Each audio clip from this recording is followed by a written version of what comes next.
Barry Bonds, Roger Clemens voting in the Baseball Hall of Fame is over. A decade ago, voters for baseball's Hall of Fame got their first opportunity to make a decision about the sport's infamous steroids era. When the ballots arrived in late 2012, they included for the first time Barry Bonds, Roger Clemens, and Sammy Sosa. Previous ballots had listed other players who were, one way or the other, implicated in possible, even likely, use of performance-enhancing drugs. In some cases, those links were shaky, based on innuendo, whispers, even circumstantial evidence, for lack of a better word. This time, though, the appearance of the tainted trio changed everything. Lines were drawn. Some were vehemently opposed to the idea of those three players being enshrined alongside the other greats of the game. Others saw these players as being products of their era. There were so many people caught up in PDs it was impossible to tell who was using and who was clean, and that it was unfair to single out anyone. And of course, there was plenty of gray area between those polls. This is the 10th and final year on the ballot for the three steroids era lightning rod. For about half of this time,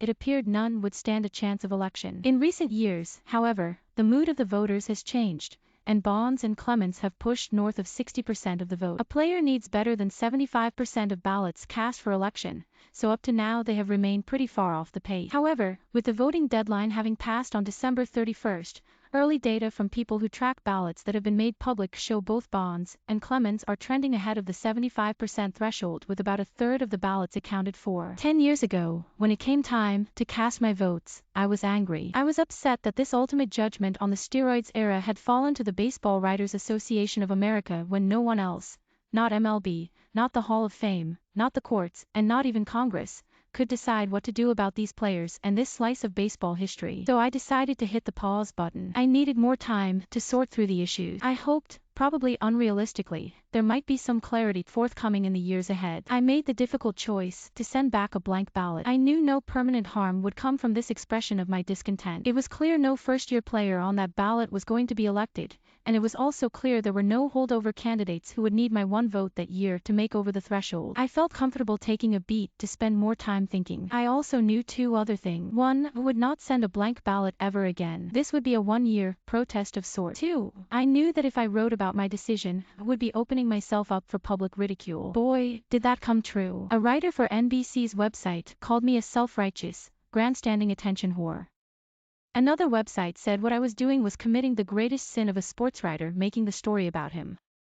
Still another writer came to the astounding conclusion that I'm pretty sure the sport of baseball isn't going to be fundamentally changed because Mark Fowler turned in one blank Hall of Fame ballot. Guess, they told me. In the years that have passed, the BBWAA has elected a handful players who have been suspected of PED use. The slope, clearly, is slippery. What is your criteria for making these choices? Was a player included in the George Mitchell report on PEDs? Did he ever fail a drug test or get suspended? Or were there just suspicions, gossip, connecting? This year's election is a great case study of where voters will take the discussion in the future. Alex Rodriguez and David Ortiz are on the ballot for the first time. Both have clear-cut statistical cases for enshrinement. Both have some history with PEDs, but those histories are vastly different. A-Rod was suspended for an entire season a decade after MLB instituted its drug policy, and was suspended 2 other times. That make him a hard no for me. Ortiz, though, is said to have failed a drug test once, in 2003, but it's never been said what drug he was alleged to have used. That test was part of a sweeping, and supposedly anonymous,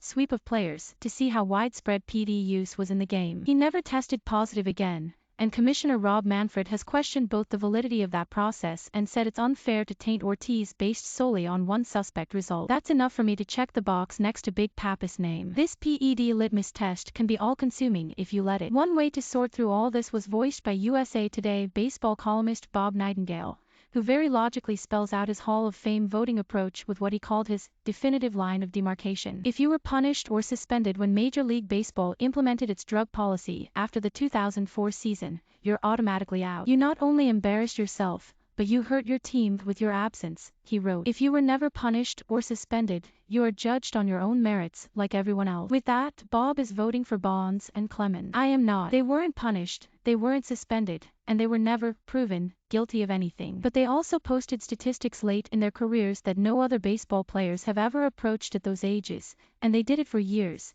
and now we're supposed to look the other way, the way baseball did, the way the media did, the way their own friends and families did, I can forgive a lapse in judgment. I can have sympathy for someone who got caught and at least gave lip service to making things right. And I can live with not being sure about an individual player when there is no preponderance of even circumstantial evidence. I cannot vote for two people who, by all appearances, shamelessly made a mockery of the game for their own benefit. Yes, their teams won championship. Yes, their team's fans were thrilled. That's going to have to be enough reward. The rest of my ballot, along with Ortiz, Andrew Jones, Todd Helton, Scott Rowland, Gary Sheffield. You might notice the absence of a certain former Diamondbacks pitcher, also in his 10th and final year of BBWAA eligibility. Curt Schilling last year asked the Hall of Fame to take him off the ballot. They declined, but that's good enough for me. Good luck with the Veterans Committee. Mark Fowler is sports editor of the Arizona Republic and azcentral.com. Reach him at mark.fowler@arizonarepublic.com and follow him on Twitter at FowlerAd. Support local journalism. Subscribe to azcentral.com today. This article originally appeared on Arizona Republic. Last call for Barry Bonds,